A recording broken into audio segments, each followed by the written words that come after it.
This is a pharmacy, probably something you're used to seeing and the first thing you think about when I mention the word pharmacist. But what if I told you a pharmacist has a bigger role than just working at a brick and mortar, like this one, or this one, or this one? Those familiar aisles, the prescription counter in the back, the face behind the glass that hands you your medications. But beyond that lies a hidden world of healthcare few understand. While you see pharmacists counting pills and checking prescriptions, here at Desert Oasis Healthcare, they're medical detectives, drug safety experts, and a crucial bridge between you and your doctor. They spot dangerous drug interactions. They even help develop the drugs of tomorrow. What you don't know about your pharmacist could save your life. We're going to talk now about what really happens when those white coats go to work.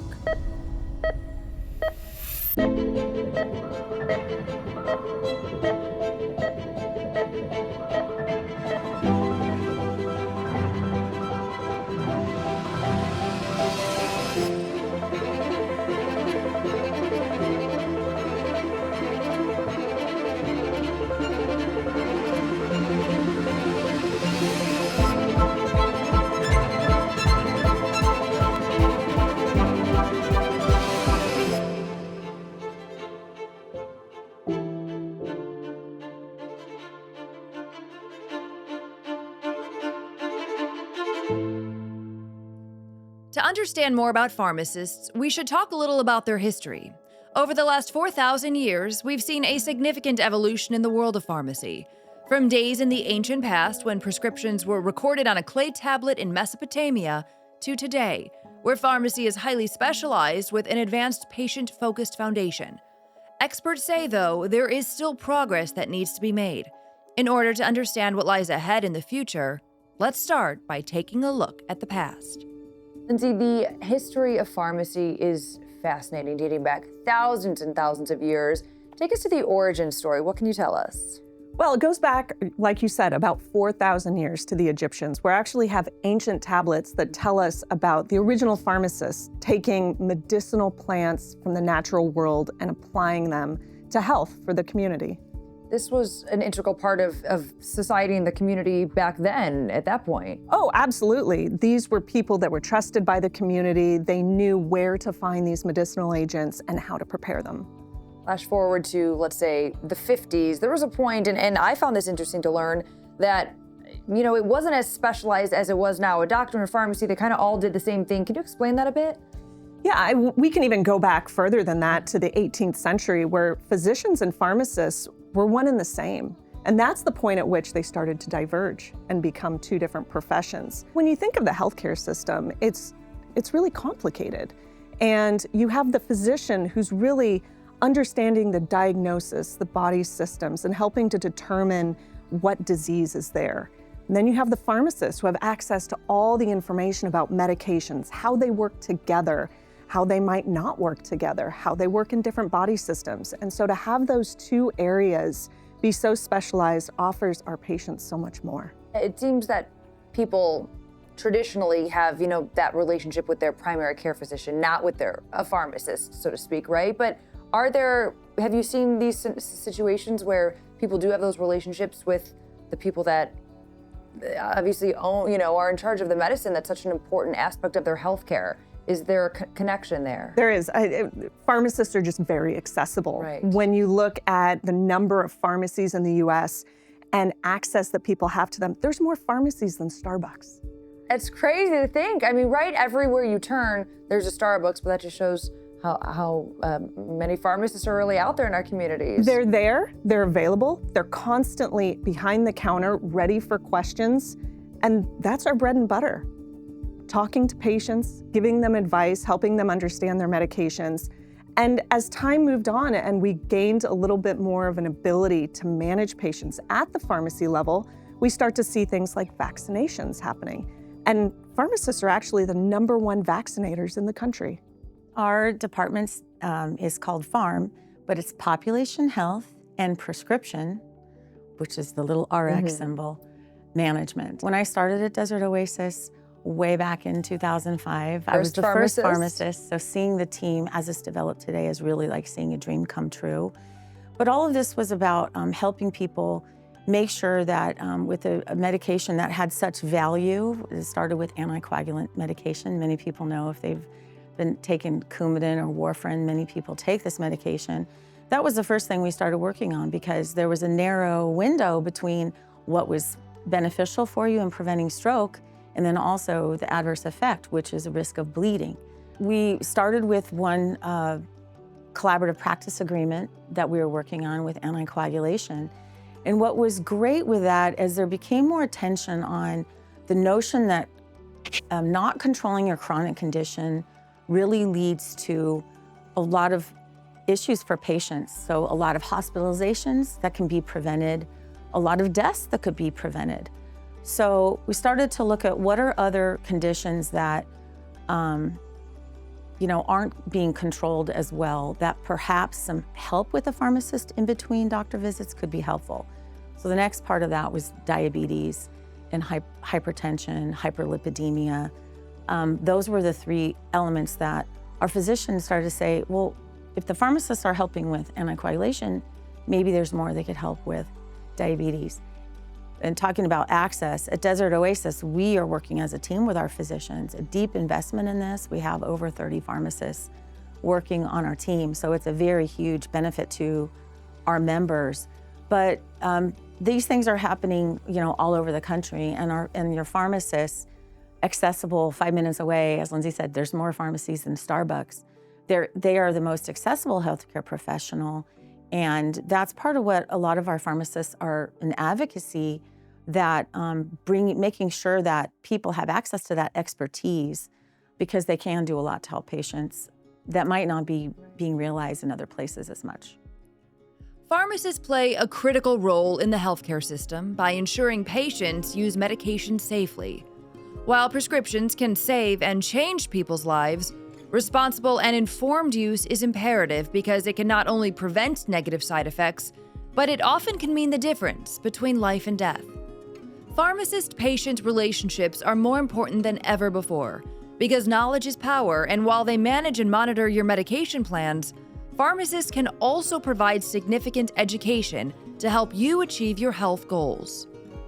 It's exciting to get to talk to you to learn more about what pharmacists do on a day-to-day basis. I know it's so important. I'd like to start with what events lead a patient to eventually being referred to a pharmacist? Right, yeah, and at Desert Oasis, we're pretty unique because we have a lot of pharmacist-led clinics, which offer specialized care to those patients who are at the highest risk. So in terms of being referred, those are the patients we're getting. That's our patient population. These are patients with a lot of comorbidities or a lot of medical conditions that put them at high risk for getting really sick, going to the hospital. So that's kind of where it all starts. We have a patient who maybe has tried a couple things, but their condition isn't controlled, and so they need additional help, and so they get referred to our pharmacist clinics. Patients are generally referred to us when they have complex or chronic disease states which need to be actively managed more intensely. So, for example, for a patient who has diabetes, the physician or the primary care physician will diagnose their diabetes and start treating the diabetes. But diabetes is a progressive disease, which means it's always getting a little bit worse. At a certain point, that patient's going to need more intense or more active management, and that's when the patient will be referred to us to take over that care. Patients who have multiple conditions, which subsequently, I presume, often means multiple prescriptions as well. It's a lot to manage. Talk about that. Exactly. So that's where the role of the pharmacist really adds a unique spin or value to it. Is we know how to what medications are used for what, but beyond that, there's also the aspect of dosing. I understand it might seem common sense, but truly understanding your correct dosage of medication could mean the difference between life and death, right? Yeah, exactly. There's so many aspects to figuring out the right dose. So for one, the first thing you have to think about is for this specific condition or indication that we're using the medication for, what is the correct dosing? That's, I guess, the first thing you need to figure out. And then beyond that, you have to look at other factors. Is this appropriate for their age? Do we need to adjust it? Are they older? Are they younger? How about their kidneys or their livers? What's that like? Because that can affect how medications are cleared. And so based off that, you would need to adjust the dosing. Especially with certain medications that I deal with for diabetes. So for example, insulin. A patient accidentally takes too much insulin or takes an incorrect dose of insulin, that can cause low blood sugars. They could end up in the hospital. They could possibly even die, right? So medication dosage, making sure the patient understands what to do if there's any kind of issue with their dosage or they're not sure what to take, being accessible to that patient so they can always call in if there's any questions is very, very important. I understand the pharm department is this big umbrella under which there's many different clinics. Can you explain that puzzle, if you will, and where you fit in? Yeah. So you're right. It's an umbrella term. We have a lot of different clinics that, again, are pharmacist-led. Just to name a few, we have like a diabetes clinic, a pulmonary clinic, which deals with the lungs. We have anticoagulation, which is like blood thinners, and of course, cardiac. Just to name a few. For me, I specifically work in a migraine clinic. So that's where my niche is. That's my specialty. So the patients that are referred to me, they're the ones that are suffering from debilitating migraines, and they just need the extra help. They've tried a few things and just don't know where to go. When you meet with patients, they get a good amount of time with you, yes? Oh, yeah. So that's another benefit of pharmacists, yes. Accessibility. That's kind of the way, at least I see myself, much more accessible, whether that's through follow-up calls. But let's say for what you're talking about here, appointments, our appointments can be, it involves education, talking about medication. So that can be, 30, 45, sometimes for me, an hour or more. Just depends on, all the questions the patient has or what's going on with them. And I can't tell you how many times I heard a patient thank me and say, oh, wow, no one's ever been through or discussed all of this information to this level with me. So, it goes a long way. I have some patients who I speak with weekly. I have some patients who I speak with every 2 weeks, every 4 weeks. It really depends on what that patient needs. And patients are always aware that they can call in and speak to a pharmacist 24/7. Can you explain the difference between a pharmacist at a Rite Aid or a Walgreens and the pharmacists here at Desert Oasis Healthcare? Sure, yeah. The pharmacists you see at the big chain pharmacies, Rite Aid, CVS, Walgreens, we call that setting community pharmacy. That's kind of the traditional role. What you see there, their primary role there is to verify orders, make sure it's appropriate in terms of dosing, drug interactions, and to dispense and educate the patient on that medication. So that's the primary role. With pharmacists at Desert Oasis, I would say we're called ambulatory care pharmacists. That's kind of our label, if you want to call it that. But what that means is we operate under collaborative practice agreements with our supervisors, medical directors, and are able to, in a sense, we have some autonomy to prescribe, order labs, increase dose, change the dose, stop a medication. This is all under the protocol that we've all agreed on. So that's kind of the difference. We are actively managing a patient's disease. We are actively prescribing and adjusting the medications and doing the adequate follow-up in terms of appointments and also lab work. From a quick prescription pickup at your local pharmacy to in-depth conversations to help manage multiple prescriptions and doses, pharmacists play a pivotal role in the healthcare system. Yet you may be surprised to learn that pharmacists are missing a crucial recognition from the federal government. Let's take a deep dive into what potential policy change could mean for pharmacists and for all of you at home. Thank you, Dr. Chen, for being here with us today. We're really, in this episode of The Pulse, trying to focus on and open people's eyes to the importance of pharmacy and understanding it as a whole. We've talked about the history, and I want to talk to you a bit about the future. I'd like to start with, it seems from what I've heard, pharmacy has come a long way. I know there's a lot more that needs to happen, but when you look back, what are you most proud of? What has been the biggest change that is beneficial to the current state of pharmacy? Gosh, that's a tough question. I've been in practice over 30 years. When I got out of school, I was told, well, any year now, pharmacists are going to get federal provider status. 30 years later, we're not there yet. Wow. So to your point, there has been progress, right? At least the states have passed legislation, not all, but most, that allows pharmacists to do more with the healthcare team and help patients directly. So I'd say that's progress. There are other states that have something called payment parity laws, where pharmacists providing care under certain circumstances in the outpatient setting must be paid by health plans. So we're moving along in that direction where there's recognition of some value in certain states and some support for getting pharmacists where they should be, which is in front of patients, working with them directly to improve their health outcomes. What is the gap, though? And explain this, if you can, in layman's terms for people who aren't a part of the industry, myself included. Pharmacists are not covered under what? And right? I mean, I think that's news to a lot of people. It is interesting. So if you think about everyone in your mind that you think is a healthcare professional, right? Nurses, physicians, of course. Well, let's see. You can go through social workers, nutritionists, PTs, physical therapists. They're all recognized as providers by the federal government. Only pharmacists are not recognized as providers by the federal government. And you're probably wondering, well, why is that? I can't explain that. I just know that maybe 60, 70 plus years ago, pharmacy just wasn't at the table when provider status was designated for different health professions. And since then, it's been nearly impossible to get that covered. Now, does that make sense? Again, at the end of the day, if you're not a provider, that means a health plan or someone that pays for healthcare has no direct channel to deem you a billable entity. So in other words, you can't be paid when you provide clinical services. Now, before you think, well, pharmacists don't have to be paid, they make money on the medications. Today, pharmacies struggle to stay open because, believe it or not, there are many medications they dispense for which they lose money on every one of those medications. It's a different environment today than it was 30, 40, 50 years ago. So while pharmacists may have had more time to educate, counsel, et cetera, their time is so limited because they're just trying to get by day to day in terms of just getting their prescriptions out there and keeping the doors open. So it's essential. If you're going to have a healthcare professional provide clinical services, they at least need to be reimbursed for their time. That's all we're looking for. It sounds like common sense, and I think a lot of people, like I said, are surprised to learn that. Yep. I know just reading about your work, you participate in a lot of grant-funded research, right? Which means that there's a lot of people, a lot of money who believe in you and what you're doing. What do you think that says about the cause and the momentum behind it?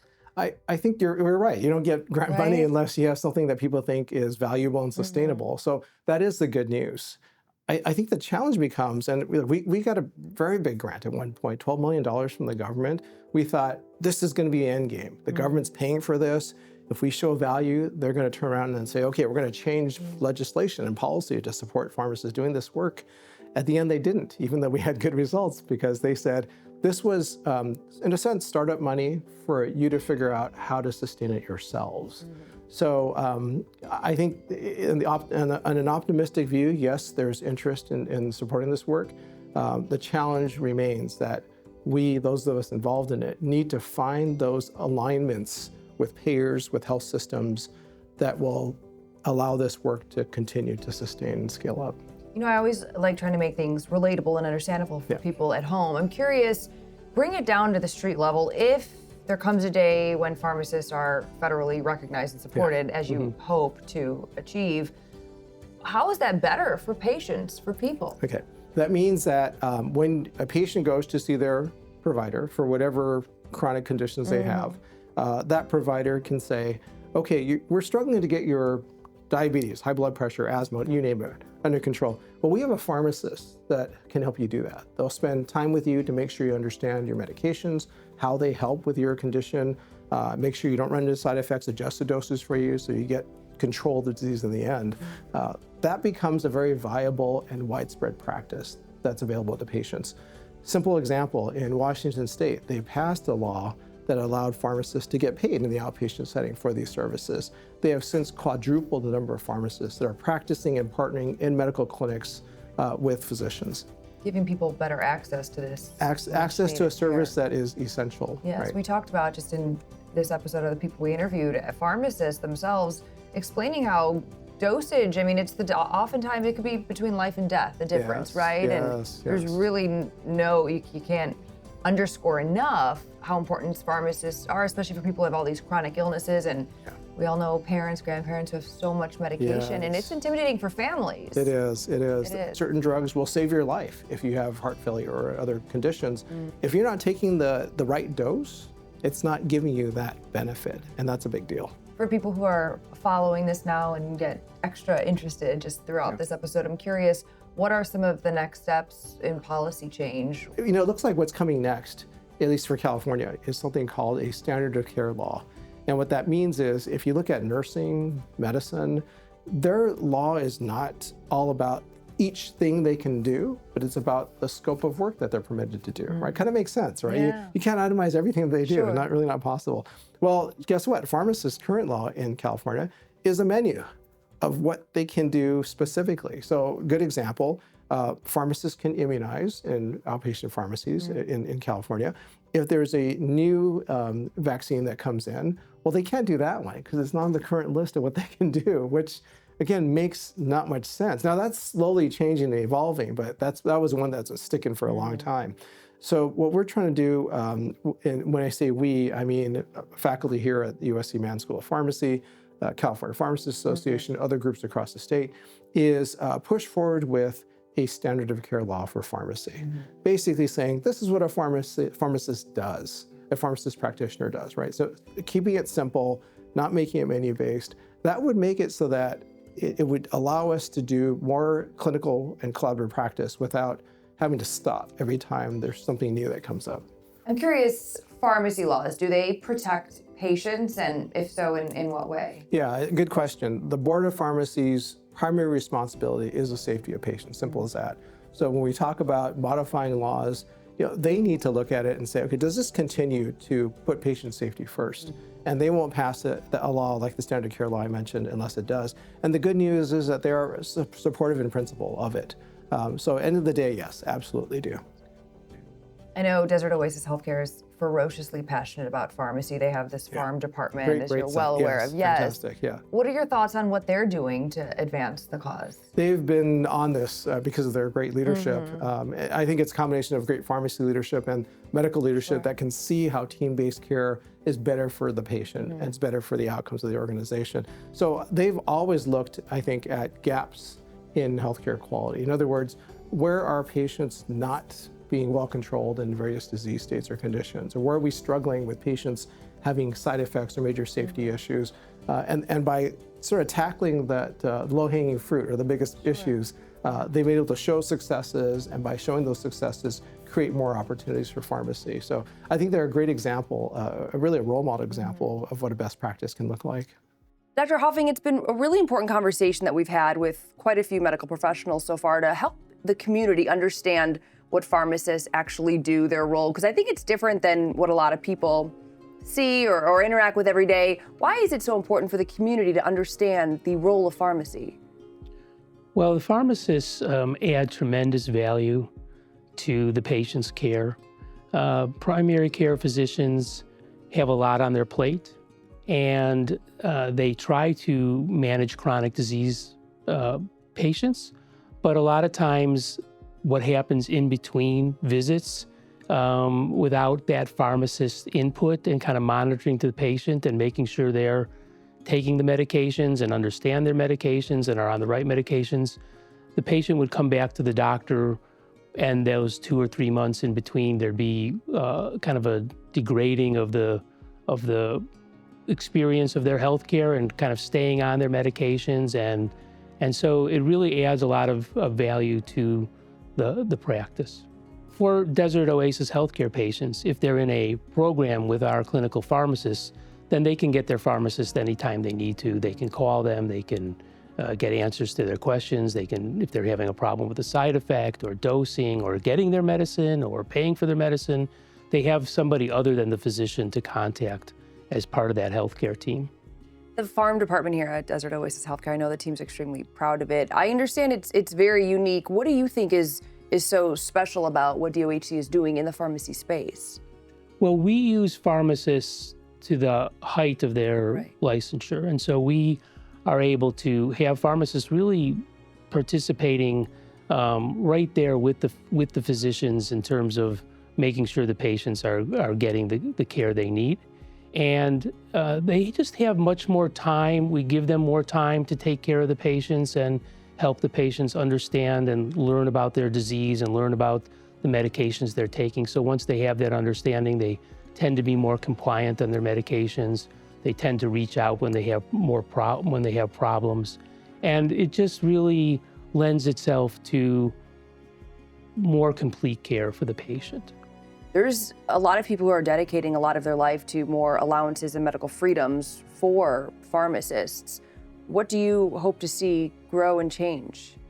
Well, as a physician, sometimes you hear physicians feel like, well, pharmacists shouldn't be doing some of the things that they do in terms of providing healthcare. But when it comes to medications and chronic disease, I really think pharmacists should be valued even more highly. They should, in the world of fee-for-service medicine, pharmacists seeing patients should be a billable event for them, so that other than in managed care, where the way we practice, we can have pharmacists and do all of these things because of how we're reimbursed, but in the fee-for-service world, they really can't do a lot of this stuff because there's no way to get reimbursement for what the pharmacist does. So I think they really need to be able to become more autonomous, get paid for what they do, because they are adding so much value to patient care. When you look ahead down the road at the future of pharmacy, you mentioned a bit of your hopes.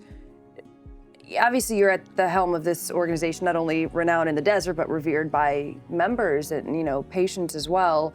What do you see happening? Do you think your hopes, some of those changes are realistic? What do you see in the future? Crystal ball, pull out the crystal ball. Hope is one thing. I mean, but change happens through the political process. Sure. That takes a lot of education.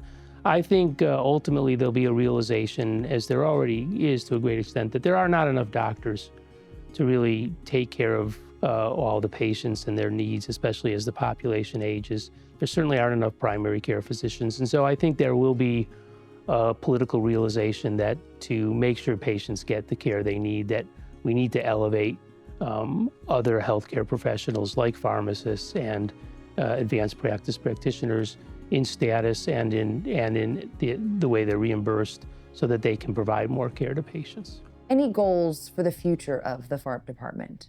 Absolutely. I think there's a myriad of disease states that we haven't touched on yet, that we're working on now, that impact the patients in our community. But also we're looking at being the stewards of AI coaching for health and wellness, weight management, to avoid those chronic diseases that we're currently managing. So how can we avoid those through the use of pharmacist interventions?